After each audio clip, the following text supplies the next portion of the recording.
Nós estamos estudando às quartas-feiras sobre as parábolas do reino. Se você tem nos acompanhado, você já percebeu que nós deixamos para trás o capítulo 13. Na realidade, no mês passado, nós esgotamos todas as parábolas do capítulo 13. E no capítulo 13, Jesus fala que essas parábolas são parábolas do reino. No entanto, ao longo do evangelho de Mateus, Jesus também conta outras parábolas. Então, nós estamos nesse momento, a partir do capítulo 20, 21, e procurando as parábolas para explicar à igreja. Na realidade, tem sido desafiador para mim pensar nas parábolas, porque as parábolas são bem complexas, nem todas as parábolas são de fácil entendimento. E foi um desafio pensar nas parábolas.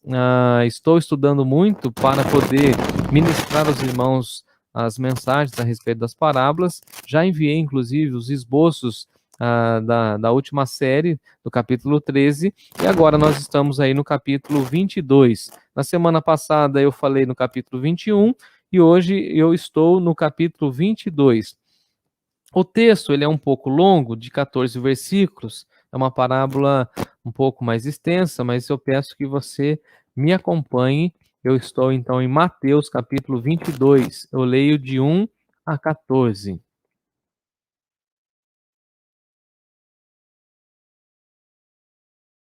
Mateus 22, de 1 a 14. É chamada a parábola das bodas.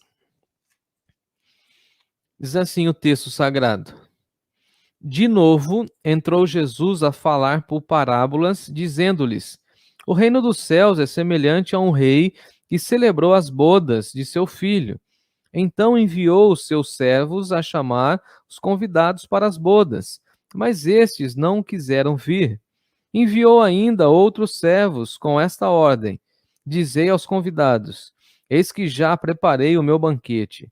Os meus bois e cevados já foram abatidos, e tudo está pronto. Vinde para as bodas. Eles, porém, não se importaram e se foram. Um foi para o seu campo, outro foi para o seu negócio. E outros, agarrando os servos, os maltrataram e mataram. O rei ficou irado e, enviando as suas tropas, exterminou aqueles assassinos e lhes incendiou a cidade. Então disse aos seus servos: Está pronta a festa. Mas os convidados não eram dignos. E depois para as encruzilhadas dos caminhos e convidai para as bodas a quantos encontrares. E saindo aqueles servos pelas estradas, reuniram todos os que encontraram, maus e bons, e a sala do banquete ficou repleta de convidados.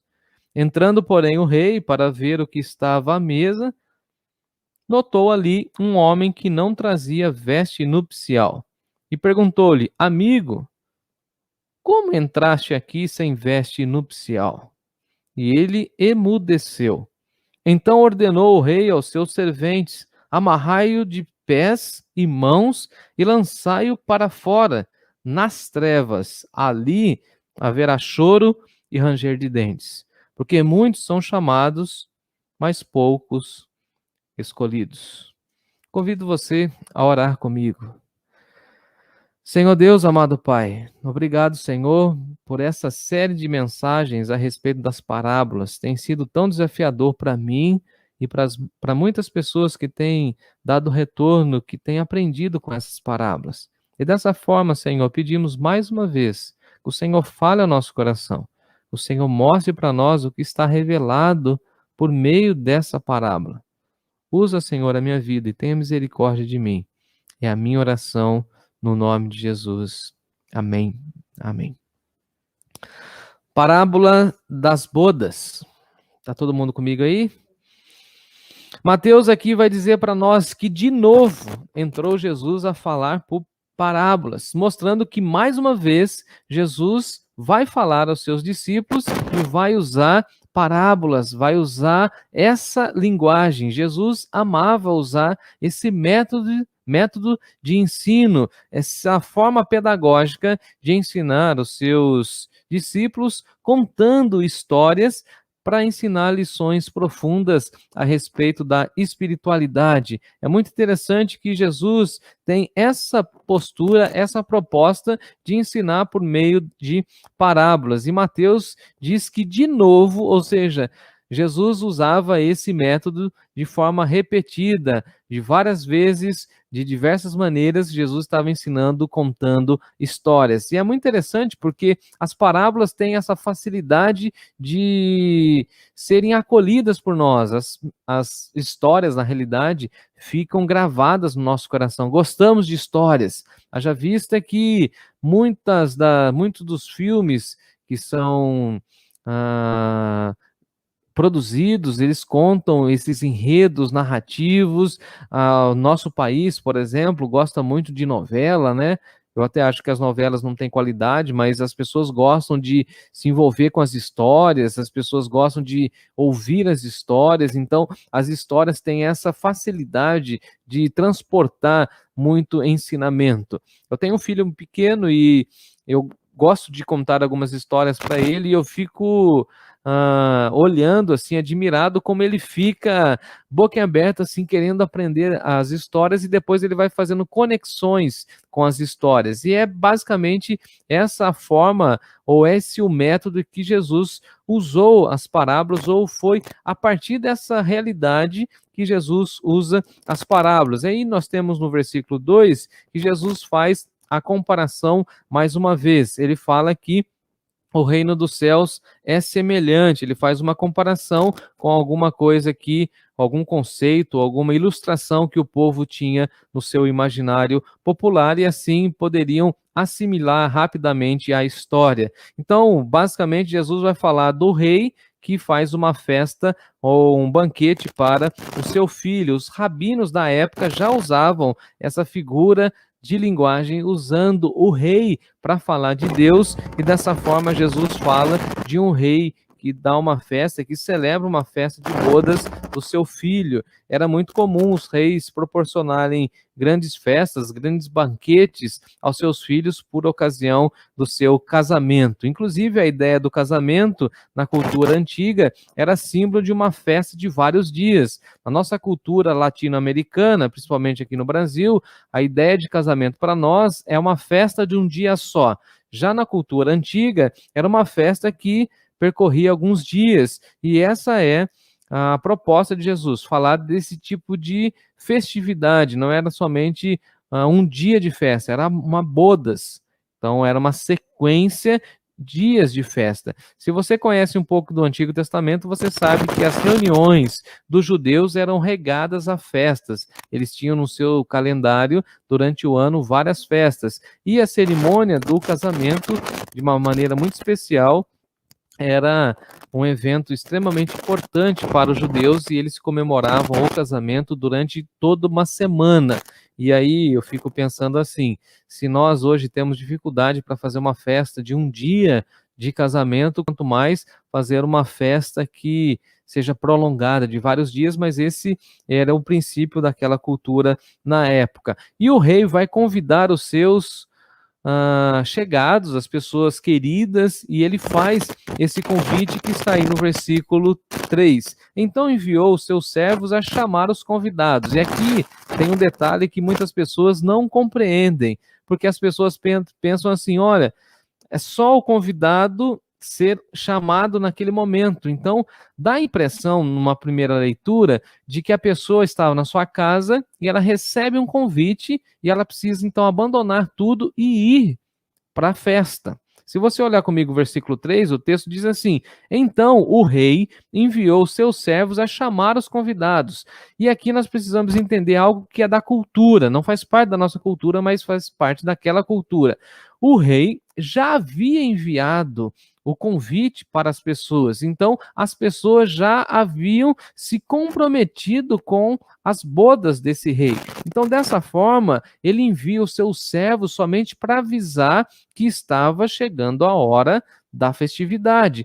Diferente da nossa cultura, por exemplo, a gente envia um convite e a gente não precisa depois ficar chamando aquela pessoa ou convidando-a novamente. Tem alguns buffets, por exemplo, que pedem para a gente fazer a confirmação. É basicamente isso. Você recebe o convite, mas você precisa confirmar a sua presença. Nesse caso, o rei envia os seus servos para trazer as pessoas para a festa. Diz aí o texto, no versículo 3, que eles não quiseram vir.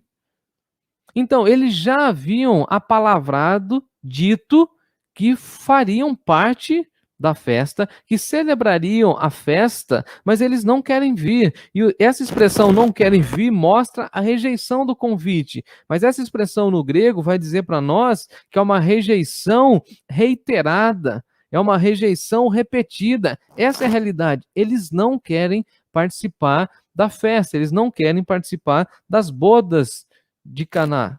Caná? Não, as bodas do filho. Filho de quem? O filho do rei. Então eles não querem participar. É interessante isso, porque o primeiro milagre que Jesus realiza, segundo o Evangelho de João, se dá nas bodas de Caná, lá na Galileia. Jesus vai à festa. Então Jesus sabe muito bem do ambiente da festividade de um casamento. E por isso Jesus pega essa ilustração e conta a história de um rei, e aqui, obviamente, o rei é o próprio Deus, ele, Jesus, é o filho a quem o rei, Deus Pai, está celebrando a festa, está promovendo as bodas, e aqui nós já temos uma palavra extremamente profética de Jesus, falando de que ele seria o noivo e nós teríamos a presença da noiva, e nós temos aí a consumação das bodas do Cordeiro, teremos, né, melhor dizendo, a consumação das bodas do Cordeiro, como veremos mais à frente, lá no final dessa reflexão. Mas o que Jesus está querendo mostrar aqui para nós é que Deus é o Pai, ele é o rei que convida, ele convida o seu povo, ele convida os judeus. Vale lembrar também que nós estamos em um contexto em que Jesus, lá no capítulo 21, a partir do verso 28, que foi a mensagem que falamos na semana passada, a parábola das bodas, aqui Jesus está contando algumas parábolas provocando reflexões nos líderes religiosos. Então, o foco de Jesus é fazer uma grande reflexão ou provocar os líderes religiosos a fim de que eles abandonem a hipocrisia. Então, em outras palavras, Deus é o rei e o rei está convidando o seu povo, convidando o povo eleito a participarem das bodas. Em outras palavras, chamando o povo do Antigo Testamento, as pessoas que receberam as alianças de Deus, as leis de Deus, para que eles celebrem a chegada do Messias. Ou melhor, as bodas do Messias. As bodas do Messias se casando com a igreja. Porque o Israel do Antigo Testamento se torna, no Novo Testamento, a igreja. Então Jesus está fazendo uma aplicação para a igreja, mostrando e fazendo conexões com o Antigo Testamento. E aí o rei está convidando, mas o seu povo, o povo escolhido, o povo de Deus, não querem. Eles não querem vir. Reiteradamente eles dizem não. Eles não aceitam. Eles rejeitam o convite. E aí o rei, no versículo 4, dá uma olhadinha aí, ele envia outros servos com esta ordem: dizei aos convidados, eis que já preparei o meu banquete, os meus bois, os meus cevados já foram abatidos, tudo está pronto, eu já fiz tudo, eu já preparei. E aqui Jesus está falando mais uma vez de que ele mesmo veio no ápice, no momento certo. Tudo já está pronto. Já havia uma língua universal, que era o grego. Havia um império que promovia mortes por meio da cruz. Nós já tínhamos as construções das grandes estradas por meio do Império Romano, então seria facilmente disseminada a mensagem do Evangelho. Como o apóstolo Paulo vai dizer que Jesus veio no ápice, no momento certo, na plenitude dos tempos. Então Jesus está falando o seguinte: tudo está pronto. O rei já tem o seu povo, ou seja, já tem os convidados, agora é só os servos de Deus chamarem esse povo para as bodas. Mas na realidade eles dizem não, eles não querem.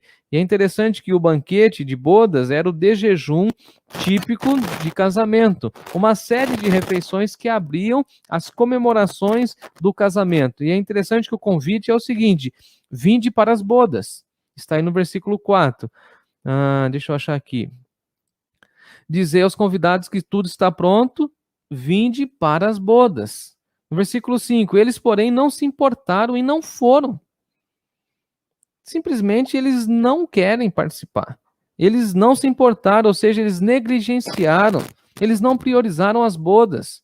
Eles não queriam fazer parte das bodas. Simplesmente não vieram. É interessante, o texto vai dizer para nós que eles voltam para suas atividades normais. Eles voltam para o campo, eles voltam para o negócio, eles voltam para suas atividades rotineiras, eles vão seguindo a vida. Eles não querem participar, eles não se veem participando das bodas, eles não veem, inclusive, que é importante fazer parte das bodas. E de uma maneira muito triste, nós vemos as pessoas que seguem suas vidas e não levam em consideração o convite de Deus, a convocação de Deus, o chamado de Deus. Deus estava chamando. Chamando quem? O seu povo para a grande festa, a festa da chegada do Messias. Mas eles não se dão conta disso. E quantas pessoas que fazem a mesma coisa? Muitas pessoas dão as costas para Deus e se preocupam apenas com as coisas dessa vida, com o campo, com o negócio, com a carreira, com as questões dessa vida, e não querem fazer parte das bodas, não querem ouvir o que o Messias tem a dizer. Mais triste ainda são aqueles que agarraram, maltrataram e mataram os servos de Deus. O texto vai dizer isso no versículo de número 6, que alguns foram para os seus negócios, mas no versículo 6, outros agarraram os servos, maltrataram e mataram. E aqui, obviamente, Jesus, de uma maneira muito profunda, está dizendo que os servos de Deus, os profetas de Deus, foram extremamente caluniados, maltratados, sofreram. Por quê? Porque vieram convocando, chamando, conclamando o povo de Deus. A gente vai acompanhando a história dos profetas no Antigo Testamento, a gente vê que eles estavam o tempo inteiro chamando o povo ao arrependimento, chamando o povo a se acertar com Deus. E o que o povo fez com os profetas? Maltrataram, mataram os profetas. O grande exemplo que nós temos é o último profeta, que foi João Batista. Por ter uma mensagem dura, contundente, o que fizeram com ele? Herodes pede a sua cabeça num prato e recebe. E ele dá então lá para aquela moça que faz aquele pedido ridículo, ele manda sacrificar o profeta de Deus. Essa expressão maltratar tem um sentido de tratar de maneira desrespeitosa. Quantos profetas de Deus foram tratados de maneiras desrespeitosas, foram tratados com arrogância, visando um tratamento de ultraje? Quantos deles não receberam a honra, foram tratados com vergonha? Mas aí chegamos no versículo 7, o rei fica irado e ele envia suas tropas e extermina aqueles que assassinaram e incendeia a cidade. É interessante aqui, para quem gosta de história, os historiadores vão dizer que Jesus está fazendo uma profecia daquilo que aconteceria na cidade de Jerusalém lá pela década de 70. Porque se você conhece a história do cristianismo, você sabe que no ano de 70, a cidade de Jerusalém foi incendiada. E boa parte dos judeus morreram. Então Jesus está falando o seguinte: um dia o rei, ele fica irado, ele manda aniquilar tudo e incendeia a cidade, ou ele permite isso. Então, tem muitas pessoas, queridos irmãos e irmãs, que pensam que Deus é somente benevolente, é bondoso, é misericordioso, e se esquecem de que Deus fica irado, de que Deus aplica justiça, de que Deus aplica juízo. Ele foi benevolente, ele convidou, ele recebeu a rejeição, ele enviou os seus servos, ou seja, ele enviou profetas e profetas, mas o que as pessoas fizeram com os profetas? Maltrataram, caluniaram, injuriaram, trataram de uma maneira desonrosa os profetas, mataram os profetas, e aí chega um dia em que o rei fica irado. E fica irado e extermina, acaba com aqueles que não honraram os seus profetas. Versículo 8: Então disse aos seus servos: Está pronta a festa, mas os convidados não eram dignos. A festa está pronta, mas esses convidados não eram dignos. E mais uma vez aqui, essa questão de indignidade não tem a ver com moralidade, mas tem a ver com a rejeição ao chamado, ao convite do rei. Em outras palavras, as pessoas indignas diante de Deus, elas não são indignas apenas porque têm as vidas moralmente falidas, mas porque elas rejeitam a Deus. E quem rejeita a Deus recebe esse rótulo: ele é indigno de caminhar com Deus Santo, porque o Deus Santo exige santidade, exige pureza, exige uma nova vida, uma transformação intensa. Então, aqueles que rejeitam, que não querem, que encontram desculpas para não ouvir o chamado de Deus, são considerados indignos, mas o rei continua o seu projeto. Qual que é o projeto? O projeto é fazer as bodas do filho. E ele diz: a festa está pronta, o banquete está pronto, mas esses convidados são indignos. Agora, olha a estratégia desse rei, versículo 9: Ide pelas encruzilhadas dos caminhos, convidai para as bodas quanto encontrardes. Todo mundo que você encontrar, você chama todo mundo, traz todo mundo. Olha que interessante. O convite inicial era para pessoas escolhidas, povo escolhido. Eles não aceitaram, eles não receberam, eles não viram esse convite como um privilégio. Agora, o que o rei faz? Envia os seus servos para encontrar qualquer pessoa, e quem encontrar, traz para a festa, traz para o reino. Qual que é a aplicação aqui? Jesus veio para os judeus não o receberam, e aí então nós temos a abertura para os gentios. E nós somos os gentios. Nós fomos acolhidos nessa festa.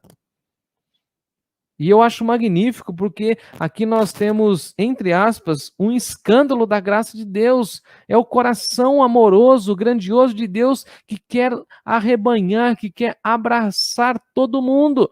Ide.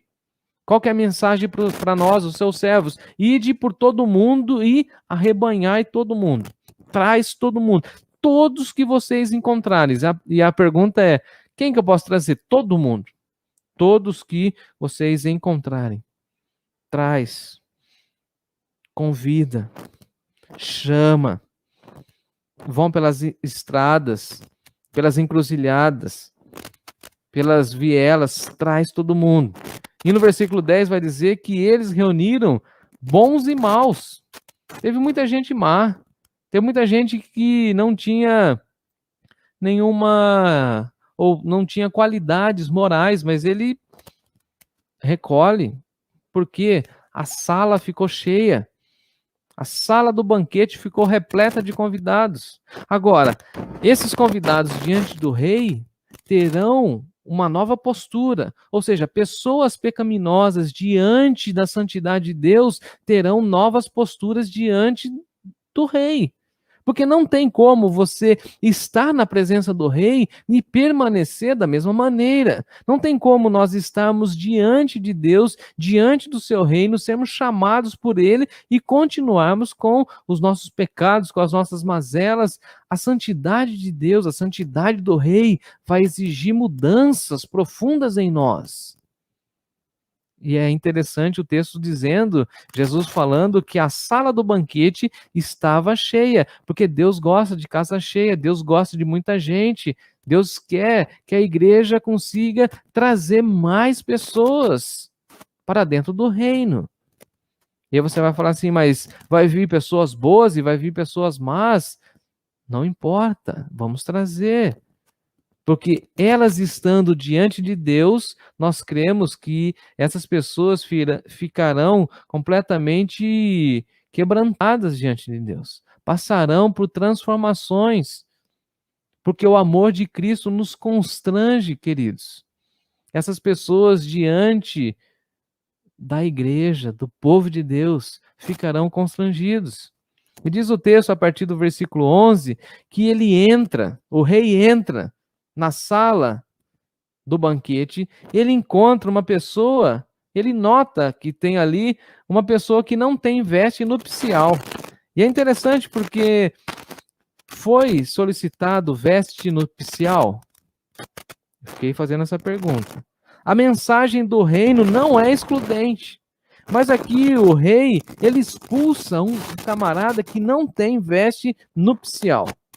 Se todos foram convidados de última hora, como eles teriam uma veste nupcial? Porque esse homem foi expulso da festa por conta da sua roupa. Olha o que diz o versículo 12. Amigo, como entraste aqui sem veste nupcial? E ele ficou emudecido. E aí o rei fala o seguinte: põe ele para fora e lança ele fora naquele lugar onde haverá choro e ranger de dentes. Amarra suas mãos, lança ele fora, leva ele embora.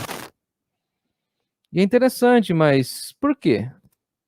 Porque essas pessoas que não tiveram tempo para se prepararem, agora recebem essa notícia. Esse homem, por que ele foi expulso por conta da sua roupa?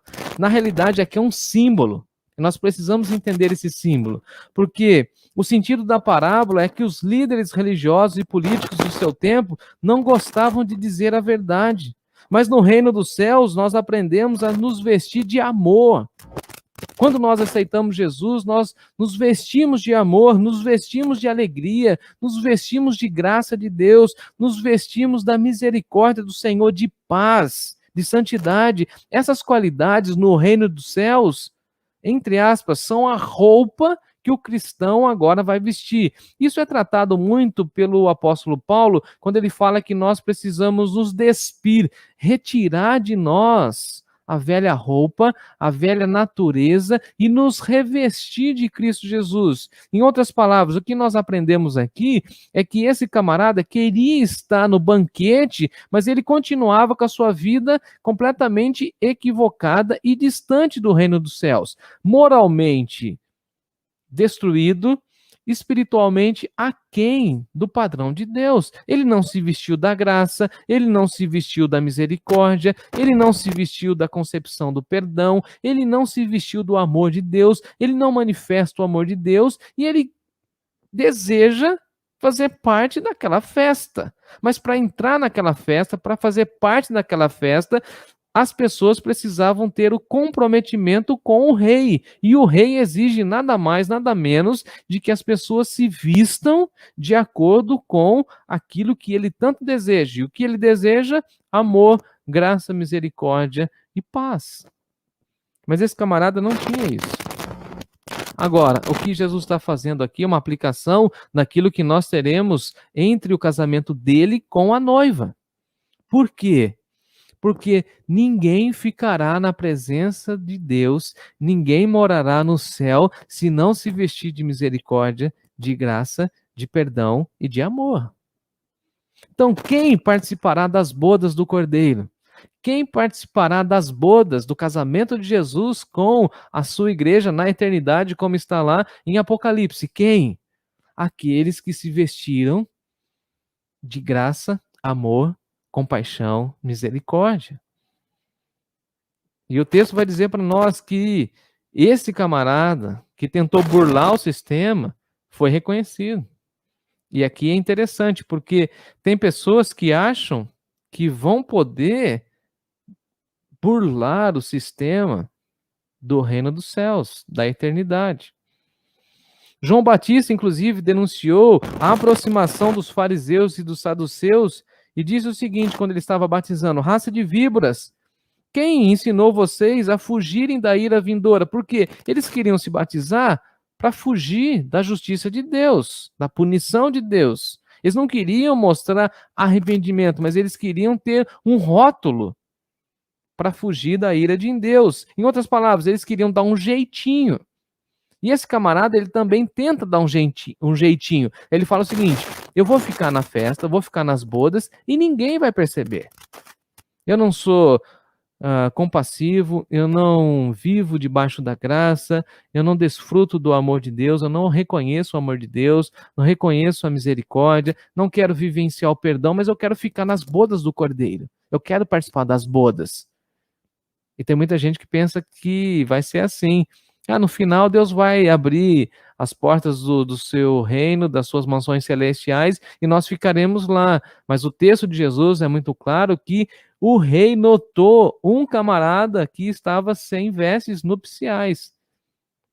E diz o texto, no versículo 13, a ordem desse rei para os seus serventes, os seus servos, amarrai-o de pés e mãos, ou seja, para que ele não possa se libertar, lançai-o para fora nas trevas, ali haverá choro e ranger de dentes. Em outras palavras, aqueles que não se vestirem da misericórdia, aqueles que não receberem o perdão de Deus, a graça de Deus, não farão parte do reino de Deus, não serão contemplados nas bodas do Cordeiro. Agora, aqueles que se vestirem da graça, da misericórdia, do perdão, da paz de Deus, que crerem que Jesus é o Senhor, esses sim, estarão na onde? Na casa cheia, na sala do banquete, desfrutando da beleza do Senhor para todo sempre. Então, aqueles que não estão adequados, naquela expressão do início, aqueles que não são dignos, não ficarão na festa. Agora, é interessante que Jesus fala o seguinte: há dois locais. O local da festa, para aqueles que creram, receberam convite, aceitaram convite e participam do reino, e o outro local, as trevas. E a pergunta é: aonde você quer passar a eternidade? Na festa do Cordeiro, nas bodas do Cordeiro, ou nas trevas onde há choro e ranger de dentes? Na festa, nas bodas, alegria sem fim, paz sem fim e amor eterno. Nas trevas tem o quê? Tem choro e ranger de dentes. Tem sofrimento eterno. Concluo com a expressão do versículo 14. Tá todo mundo aí comigo? Tá. No versículo 14 diz assim: muitos são chamados, mas poucos escolhidos. E esse versículo aqui é alvo de muita especulação. E as pessoas usam isso para tudo. Teve um dia que eu estava, inclusive, no posto de combustíveis e deu problema naquela bomba e o rapaz estava atrás de mim e falou assim: tá vendo como é importante? Os últimos serão os primeiros. E aí distorceu aquele princípio de Jesus. E tem muita gente que usa esse princípio ou essa fala de Jesus de qualquer maneira, sem nenhum compromisso ou sem nenhum entendimento. Fala o seguinte: olha, muitos são chamados, mas poucos escolhidos. Então, à luz da parábola, chamados aqui são os convidados. E os escolhidos são aqueles que aceitaram o convite. Então, o que Jesus está falando é o seguinte: porque muitos são chamados, muitos, todos receberam um convite, mas poucos escolheram. Porque a expressão escolhidos aqui tem essa conotação. Poucos foram escolhidos. Ou seja, as pessoas não escolheram ouvir o chamado. Então lembre-se que o Evangelho nos chama a crermos no Pai. O Evangelho nos chama a crermos no perdão de Deus por meio de Jesus. O Evangelho nos chama, nos convoca a crer na paz que Deus pode nos dar por meio de Jesus. A oportunidade de nascermos de novo. A oportunidade de desfrutarmos da justificação e da redenção. O Evangelho nos dá a promessa de que nós somos convidados. E eu quero ser escolhido, porque eu já fui escolhido no fato e no momento em que eu fui convidado. Se eu fui convidado, se você foi convidado, cabe a nós escolhermos aceitar esse convite.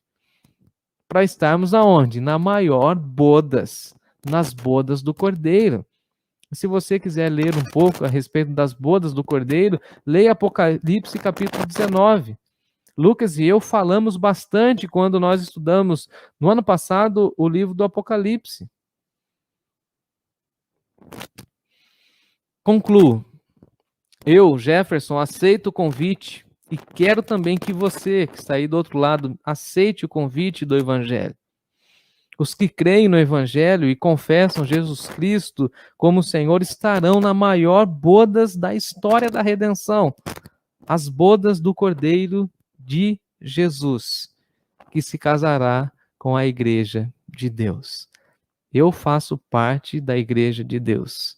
Eu espero que você também faça parte da Igreja de Deus. Logo, nós somos chamados, escolhidos para estarmos nas bodas do Cordeiro de Deus.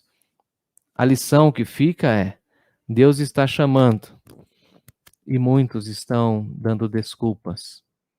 Deus está convocando, dando novas oportunidades e as pessoas estão preocupadas com os seus afazeres. Do outro lado, a outra lição que tiramos é que ninguém vai conseguir dar um jeitinho, burlar o sistema, não ser de fato cristão, não viver na intensidade da espiritualidade cristã e depois querer gozar da eternidade. Só gozarão a eternidade aqueles que confessarem Jesus publicamente, que declararem a todos que são dele e que confiam no Pai, porque o rei da parábola é o Pai que está convidando. E eu espero que você aceite o convite e viva na presença do Senhor, sabendo que um dia os que creem estarão nas bodas do Cordeiro. Que Deus abençoe a sua vida, seu coração, em nome de Jesus. Amém.